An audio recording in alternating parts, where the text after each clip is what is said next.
आगे बढ़ते हैं बात दिल्ली के सीएम अरविंद केजरीवाल की। केजरीवाल तिहाड़ से सियासत कर रहे हैं, लेकिन अदालत से जमानत नहीं मिल पा रही है। सुनवाई पर सुनवाई हो रही है, कोई भी दलील अदालत के सामने टिक नहीं पा रही है और अदालत केजरीवाल को जमानत नहीं दे पा रही है। सुप्रीम कोर्ट ने 2 दिन में 2 बार केजरीवाल केस की सुनवाई की और केजरीवाल के साथ साथ ईडी से भी जवाब मांगा गया है। कोर्ट ने ईडी से गिरफ्तारी की टाइमिंग पर सवाल किया तो केजरीवाल से पूछा कि जमानत के लिए आप ट्रायल कोर्ट क्यों नहीं गए और 9 बार समन को नजरअंदाज क्यों किया।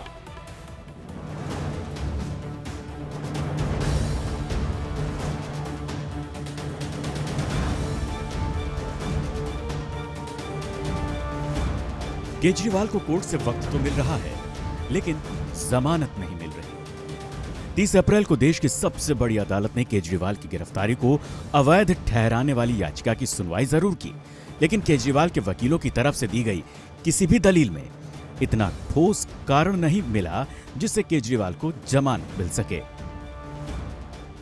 जस्टिस संजीव खन्ना और जस्टिस दीपांकर दत्ता की बेंच ने 29 अप्रैल की सुनवाई में कोर्ट से पूछा था कि आपको ईडी ने जो नोटिस भेजे, आपने उसे नजरअंदाज क्यों किया।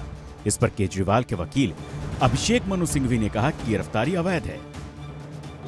मैं जैसे ही उनसे मुलाकात करने पहुंची तो मैंने उनसे पूछा कि सर आपका क्या हाल है, तो उन्होंने मुझे कहा कि तुम मेरी चिंता मत करो, मेरी सेहत की चिंता मत करो, तुम मुझे बताओ कि काम कैसा चल रहा है।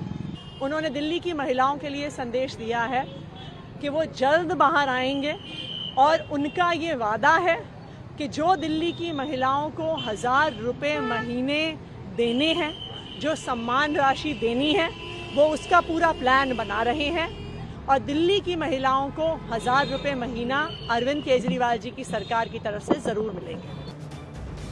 देश की सुप्रीम अदालत ने सुनवाई के दौरान प्रवर्तन निदेशालय से भी सवाल किए और पूछा कि चुनाव से पहले ही गिरफ्तारी क्यों की गई।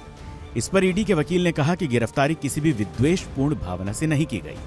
किसी भी अपराध की जांच एक ऐसा क्षेत्र है जो जांच एजेंसी के लिए रिजर्व है। उनकी गिरफ्तारी भी जांच का हिस्सा है। कोर्ट ने एसवी राजू से कई अन्य सवाल भी पूछे और जांच एजेंसी से केजरीवाल की उस याचिका पर सुनवाई की अगली तारीख पर जवाब देने को कहा है।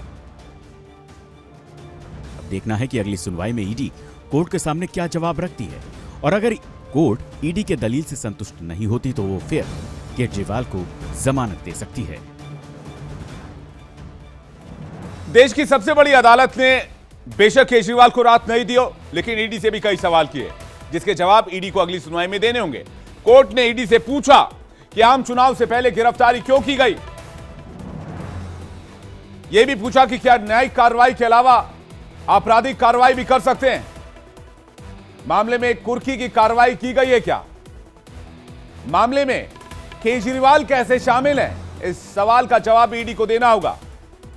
मनीष सिसोदिया मामले में फैसले के 2 हिस्से हैं, एक पक्ष जो उनके पक्ष में है, दूसरा जो उनके पक्ष में नहीं है। केजरीवाल का मामला किस भाग में आता है? पीएमएलए के सेक्शन 19 की व्याख्या कैसे की जाए, क्योंकि केजरीवाल जमानत के लिए आवेदन करने की बजाय गिरफ्तारी और रिमांड के खिलाफ आ रहे हैं। कार्रवाई शुरू करने और गिरफ्तारी होने के बीच में इतना लंबा अंतराल क्यों लग गया है? अब 3 मई को एक बार फिर से केजरीवाल की जमानत याचिका पर सुनवाई होनी है, तभी यह तय हो पाएगा कि केजरीवाल को तीसरे चरण से पहले जमानत मिलेगी या नहीं मिलेगी, या फिर कोर्ट का फैसला क्या आता है।